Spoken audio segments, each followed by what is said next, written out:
tal? Les habla Rix y sean bienvenidos al Falso 9. Hablar de la selección italiana es hablar de una de las selecciones más importantes de la historia, la 4 veces campeona del mundo que desde los inicios de este deporte ha competido bastante. Un país que desarrolló un fútbol simple pero efectivo, el famoso catenaccio, ese fútbol que básicamente se trataba de defender férreamente y correctamente, en ese entonces con los mejores defensas del mundo, y que al momento de atacar te hacían añicos con delanteros bastante buenos que sabían definir en todo momento. Pero todos estamos de acuerdo que el fútbol italiano ha decaído en los últimos años, siendo un equipo que si bien siempre trata de competir por el tema de lograr los objetivos, se ha caído. Y todo empezó, lamentablemente, desde Alemania 2006. Italia iniciaría su camino en la fase de grupos venciendo 2-0 al país de Ghana. Posteriormente, en la segunda fecha, empatarían a 1 con Estados Unidos, para en la tercera ganarle 2-0 a la República Checa. Todo esto para terminar siendo líderes de grupo con un total de 7 puntos. En octavos de final vencerían a Australia con un gol de penal en el 90+5 por parte de Totti. Y en cuartos golearían a la sorpresiva Ucrania de Andriy Shevchenko por 3-0.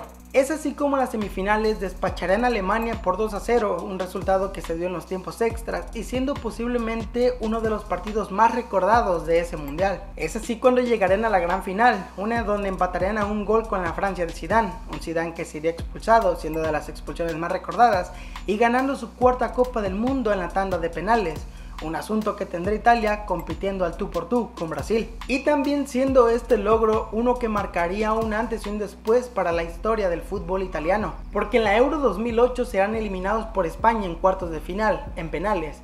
Y porque en Sudáfrica 2010 serían eliminados en fase de grupos siendo últimos de esta. Y sin siquiera ganar un solo partido. Y si bien en la Euro de 2012 Italia llegaría a la gran final, serían vapuleados de nuevo por España, esta vez 4-0, marcando también el inicio de una importante rivalidad en Europa entre España e Italia. Para esto llegaría el Mundial de Brasil 2014, donde Italia iniciaría con el pie derecho ganándole 1-0 a Inglaterra. Pero posteriormente en la fecha 2 serán sorprendidos por Costa Rica, perdiendo también 1-0. Y en el duelo total por el segundo lugar perderían contra Uruguay por 1-0 en los últimos minutos, marcando así la despedida de Brasil 2014, siendo tercer lugar de grupo. Es aquí donde llegaría la Euro de 2016, donde Italia sería líder del grupo E con 6 puntos. En octavos de final finalmente se vengarían de España ganándoles 2-0. Pero en cuartos se toparían con una Alemania que siempre es Alemania y perderían en penales por 6-5. Todo esto para despedirse de nueva cuenta de la Eurocopa. Es aquí cuando llegaría el punto más bajo en la historia del fútbol italiano, cuando llegarían las eliminatorias del Mundial de Rusia 2018, unas donde quedarían segundo lugar del grupo por debajo de España.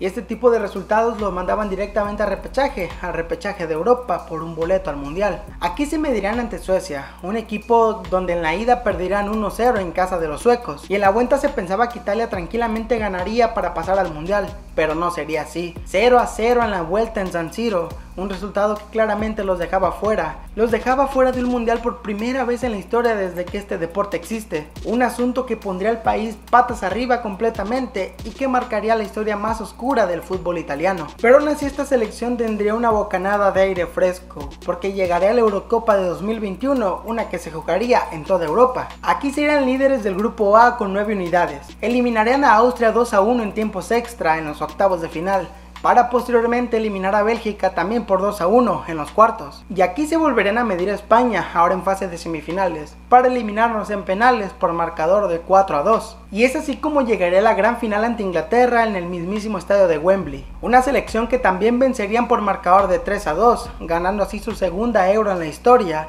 y siendo, digamos, esa bocanada de aire fresco que necesitaba Italia para tranquilizar un poquito las cosas, ya que en cuanto a los temas del mundial estaban bastante mal. El gran problema es que aún no salían de esta etapa oscura, porque para las eliminatorias de Qatar 2022 serán segundo lugar en las eliminatorias por debajo de Suiza. De hecho empataron el último partido ante los suizos, un asunto que los dejaba en segundo lugar cuando pudieron haber ganado, incluso volando un penal. Esto los mandaría de nuevo a los playoffs, donde increíblemente Macedonia del Norte les ganaría en casa por 1-0, dejándolos en el camino por segunda vez consecutiva, dejándonos otra vez en una enorme crisis y perdiendo su segundo mundial, la clasificación de su segundo mundial de manera consecutiva. Y es así como Italia desde su mundial ganado en 2006 ha decepcionado constantemente de cara al mundial.